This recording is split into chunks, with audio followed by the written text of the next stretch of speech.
की रो भाई की भेलो तोरा मुँह कान फुटल फाटल बुझाई छ। अरे की कहियो हम बड़ी दुख में छियो। आखिर भेलो की कनी हमरो त बता। अच्छा ठीक छै ले सुन।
सब मारै छकताना भेलै पंचायती त लागल जुर्माना।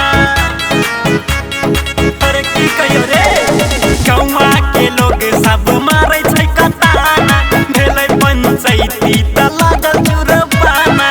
अब नहीं परबै हल प्यार के भूख में माल संगे हम धराई गेलिए ऊख में।